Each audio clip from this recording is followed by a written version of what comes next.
Saka tiri kusangana nevaFarisi nevaSadhusi. Vari kuuya kuna Kristu kuti vatsvake chiratidzo cheumesaya hwaKristu. Saka vari kuti iko kuti tikutendei munofanira kutiratidza chiratidzo chekuti imwimi ndimi Kristu. Pari kufana kuonekwa zvinoonekwa pamuri nezvinobatika neminana kuti tizive kuti iko ndimi iye.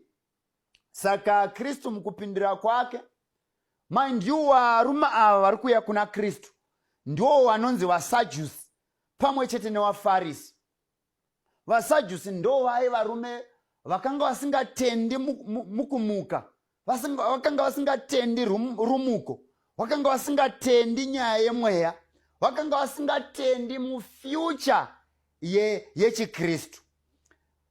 Vakanga vakazangana nevaFarisi.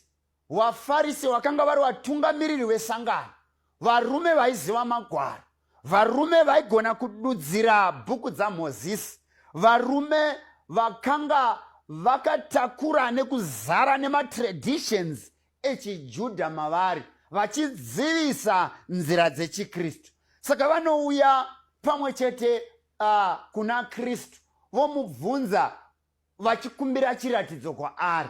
Iye Kristu anovanangisa achivaudza kuti hamupiwi chiratidzo imi, chiratidzo ndechaJona kwamuri. Asi pane shoko randinoda pavhesi 3 riri kurehwa naKristu. Anoti mangwanani munoti nhasi kuchasviba, nokuti denga rakatsvuka richifiduka. Munoziva kududzira zvinoonekwa mudenga, asi hamugoni kududzira zviratidzo zvenguva. Saka Kristu ari kuti dambudziko ramaita imimi vaFarisi nevaSadhusi, hamusi kugona kududzira nguva, hamuzivi kuverenga nguva sevana vaIsakari, hamugoni kuziva kuti muri papi penguva yenyu. Now kana wari vaFarisi vainzvera magwaro nekuahwisisa, asi mukuhwisisa kwavo Kristu ari kutiko havasi kuziva nguva. Ndosaka tati mvura yejongo yapisa. Saka munhoroondo yangu mukukura, ndakakura nambuya. Saka mukugara nambuya ndakaona mutsika yavo panguva yose vaenzi kana vaeni vaisvika pamusha, vaibva kure vaeni vavo. Kana vachinge vasvika pamusha, mbuya vaimeka sure kutiko vaeni vabayirwa muriwo wakanaka, vagadzirirwa muriwo wakanaka. Saka mukugadzira kwambuya, panguva yose vaeni vachisvika, vaifana kutora chitini chitema vochiisa pamoto mukicheni. Kana vachiisa chitini pamoto, ipapo vaikwitidzira huni kuti mvura iri muchitini igone kubhoila, tigone kubata huku kuti vagadzirire vaeni. Saka zvaiitika ndezvekuti mueni paai eskotwa nambuya kupinda mukicheni, iye akagara mukicheni, akagara pahuva, mbuya vanenge vachisanogadzira choto, vachigadzira kuti mvura inyatse kubhoila kana kuti inyatsopisa. Saka vaizonotora vaitora kambiya voenda muhozi vonotora chibagwe kana zviyo vouya nazvo paruvanzi. Kana vasvika paruvanzi vokushira zviyo kana chibagwe paruvanzi. Kana vachinge vakushira zviyo kana chibagwe paruvanzi, vaidaidza huku, kip kip kip kip, huku dzaiuya nemutoo ivoyo. Dzikauya dzaiungana pachivanzi. Kana dzaungana, mbuya votidana voti muzukuru huya kunosvika pano, votinongedzera jongwe rinenge richiteta kana kuti rinenge richidya chibagwe kana zviyo paruvanzi. Kana vatinongedzera, vaizoti jongwe iro ndo ratinoda kubayira vaeni vauya pano nhasi. Saka chibagwe chinokandwa nambuya chaikandwa chisina kuwanda, chaikandwa kungoti huku dzigone kuungana kuti mbuya vatinongedzere huku chaiyo yaifanira kuzofa musi iwoyo.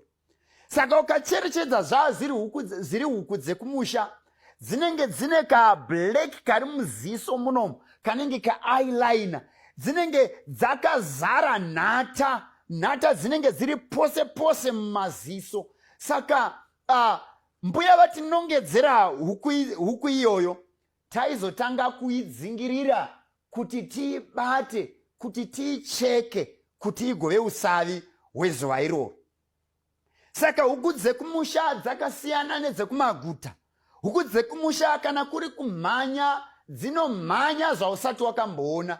Kana kuri kumhanya unotozoona kuti huku iyi inomhanya semhembwe asi iri huku. Saka zvaiitika ndezvekutiko taizotanga kudzingirirana nejongwe rinenge ranongedzwa nambuya.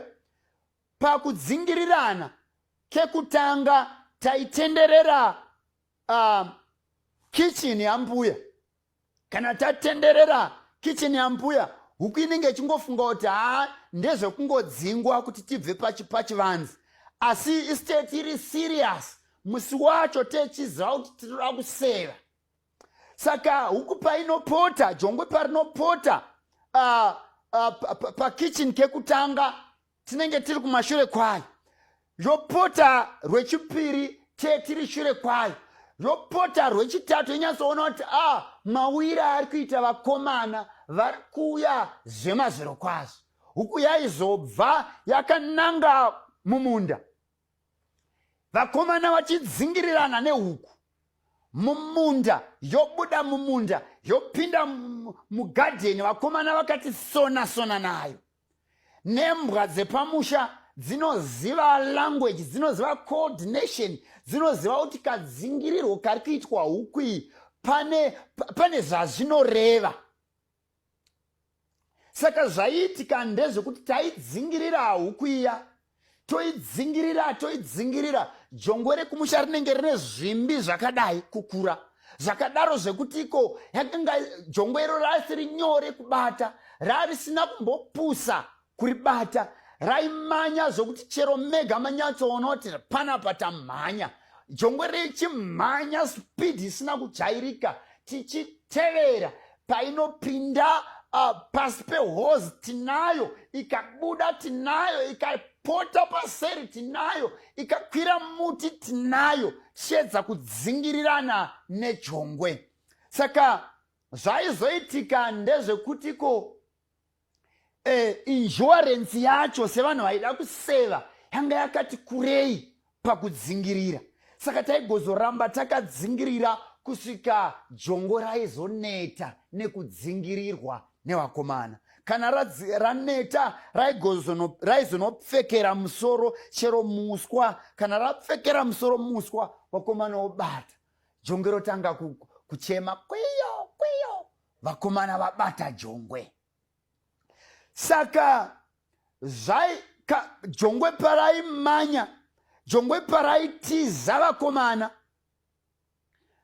zvaitsvaka nhata yakangwara, zvaitsvaka nhata inoridha temperature yejongwe kuti mamanyire ari kuita jongwe ari. Jongwe iri harisati rakambomhanya mamhanyire ari kuita nhasi. Saka nhata yakangwara yaifanira kutauka kubva pamuviri wejongwe, nekuti kamanyiro kaita jongwe kane zvakaireva kujongwe, kane zvakaireva kunhata yakabatira pajongwe. Saka kana jongwe rabatwa manje, machongwe ekumusha anenge akakura zvakadaro zvokuti anga asingadi tukomana tudoko kuti tigone kucheka.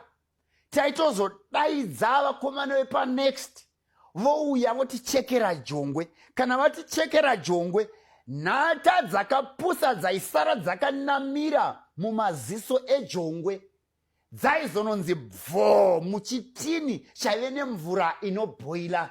Ndokufa kwaita jongwe, pamwe chete nenhata dzakapusa dzaifa dzichifira mumvura inobhoila. Chikonzero dzisina kuridha temperature, dzisina kuziva kuti kamanyiro kari kuita jongwe rine kamanyiro kari kuratidza kuti zvinhu hazvina kumira zvakanaka.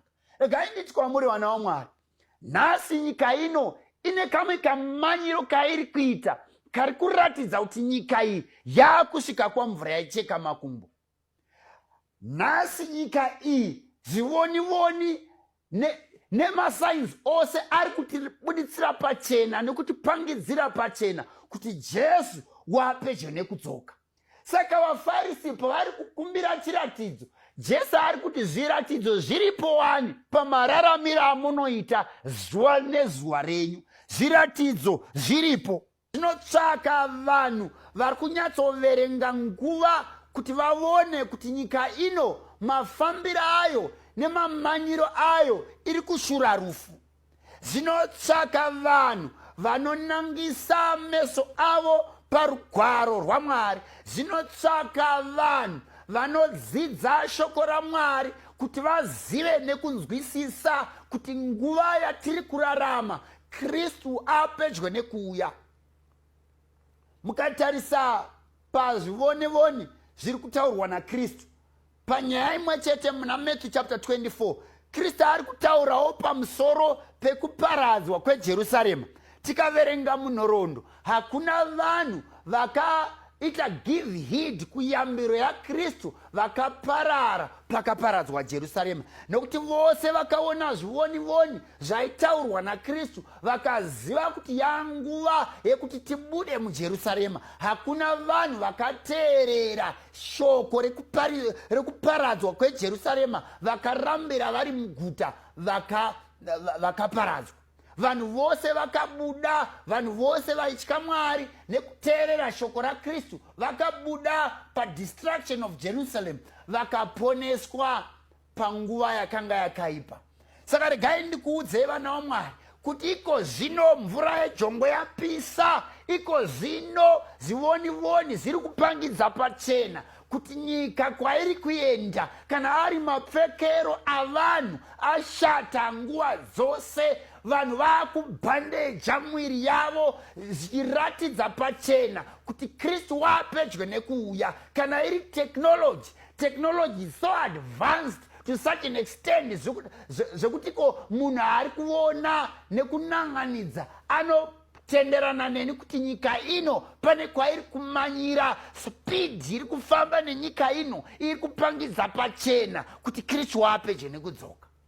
Saka inzwai vana vaMwari, koga vanhu vachaparara mukati menyika ino ndo vasina kuverenga zvivonivoni. Ukatarira ukaenda neni kubhuku raTimotiyo, unonzwa shoko raMwari richitaura zvimwe zvezvivonivoni zviri kupangidza pachena kuti nyika ino